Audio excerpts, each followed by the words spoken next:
Fala pessoal, tudo bem? Meu nome é Arthur Cioli e esse vídeo é só para falar sobre as perguntas e respostas. A primeira pergunta é quem sou eu, né? Meu nome é Arthur Cioli, eu estou no Facebook como Arthur Brasil.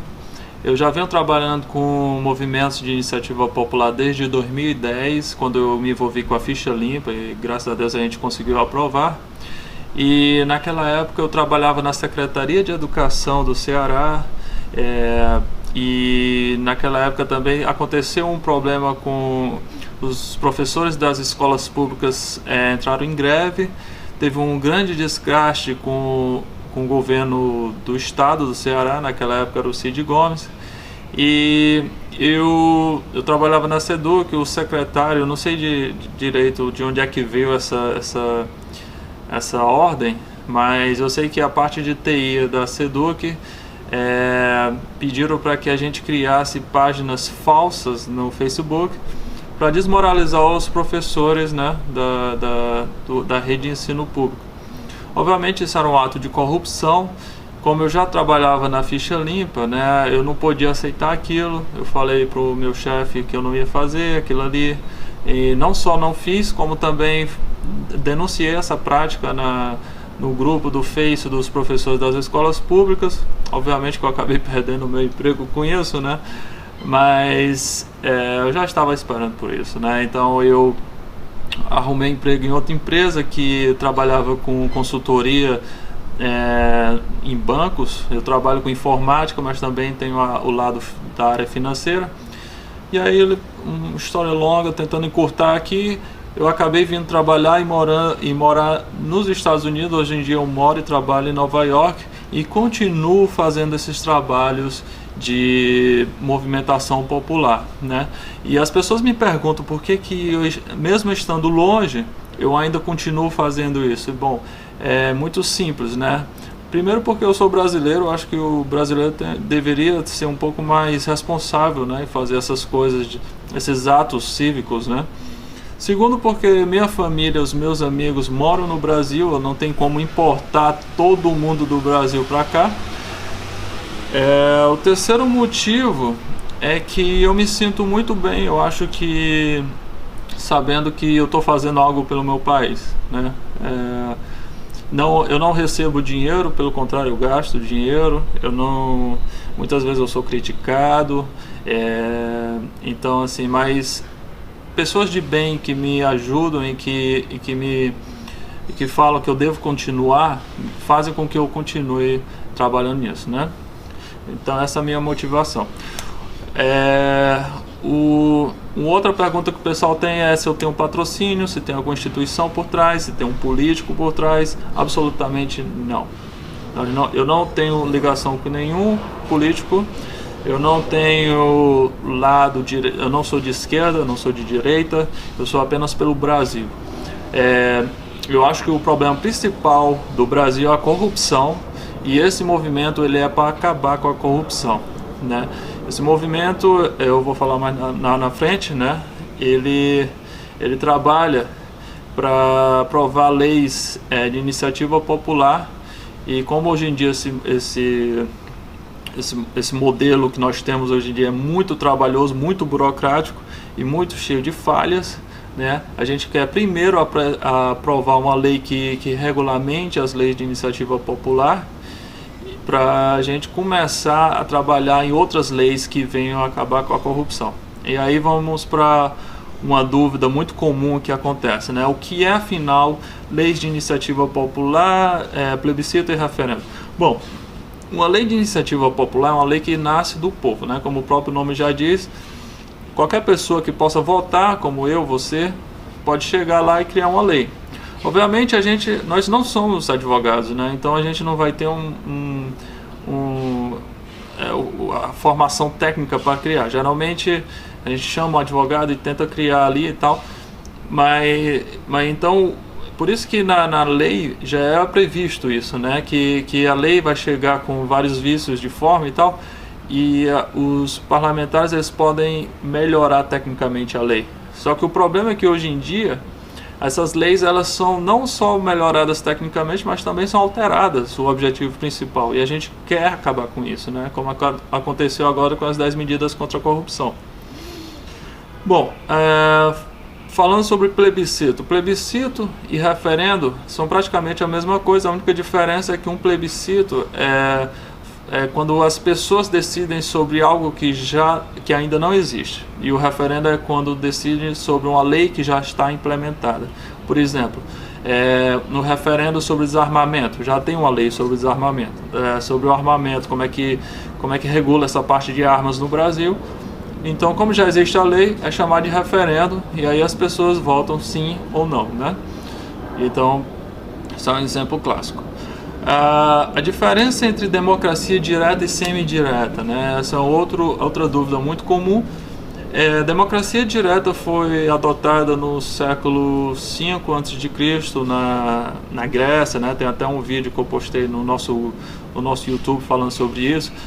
A democracia direta ela não é viável, porque tudo não tem. A única diferença entre democracia direta e indireta, semi-direta na verdade, é que não tem político, né? Por isso que é direta, né? As pessoas decidem diretamente como é que as coisas vão acontecer. E na representativa, que é a que a gente tem no Brasil, nós temos os políticos para representar o povo.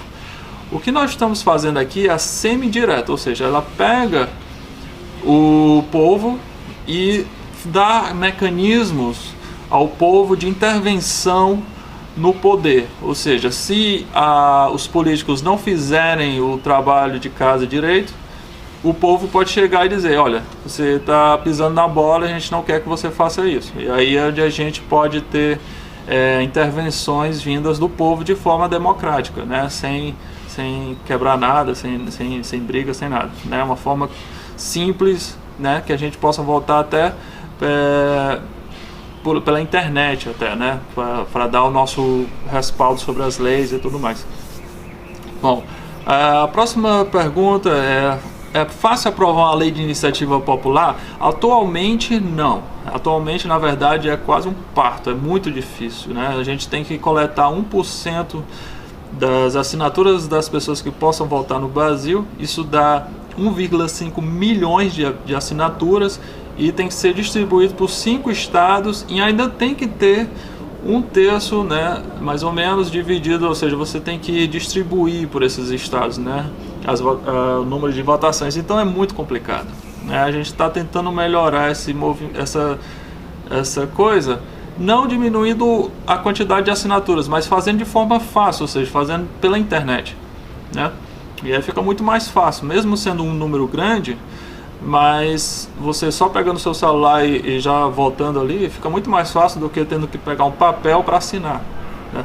Além de ser muito mais seguro, tá? Outra pergunta: o que acontece se uma minoria for afetada pela votação da maioria, né? É uma pergunta muito interessante. A nossa Constituição já defende as minorias. Então, se houvesse uma lei tentando causar problema para as minorias, essa lei já seria abortada de cara, porque não pode ter uma lei desse tipo, né? E aí tem a questão: somos obrigados a votar em caso de referendo ou plebiscito? Na proposta inicial que nós tínhamos em mente, a gente estava tentando fazer de forma facultativa, né? Só que aí a gente percebeu que tem uma lei já em andamento no Congresso, né? É o projeto de lei número 7.574, e nós decidimos não criar uma lei de iniciativa popular, mas ao invés disso apoiar essa lei, porque ela já está feita e só precisa ser melhorada. Então é por isso que a gente está fazendo essa campanha, para que as pessoas façam pressão no Congresso para melhorar essa lei e aprová-la, tá bom? Outra pergunta que as pessoas fazem é: qual país está usando esse modelo de forma com sucesso? Esse país é a Suíça.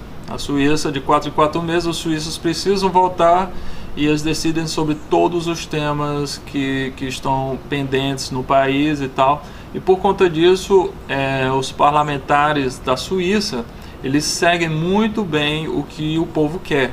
Isso é muito bom para a democracia. Eu cheguei a entrevistar alguns suíços e eles disseram que amam o sistema deles, que é muito bom ter controle sobre o que acontece no país, tá?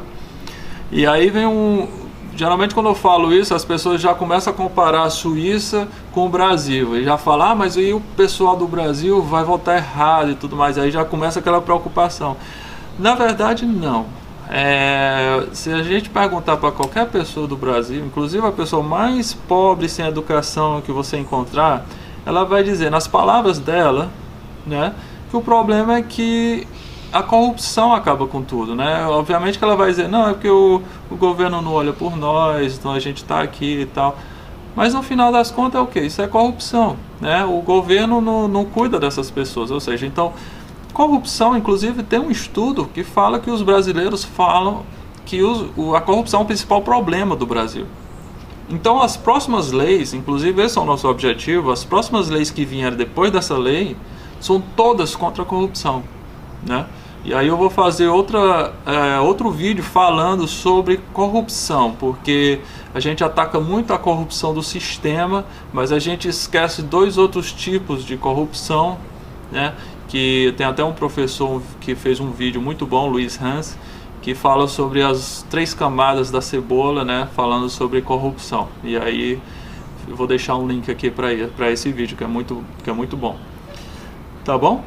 Então é isso, eu espero ter acabado com as principais dúvidas, e se você tiver mais dúvidas, pode me procurar no Face, ou pode mandar, a gente tem um grupo lá no Facebook, né? Ou então pode mandar pelo próprio site uma mensagem, a gente responde, tá bom?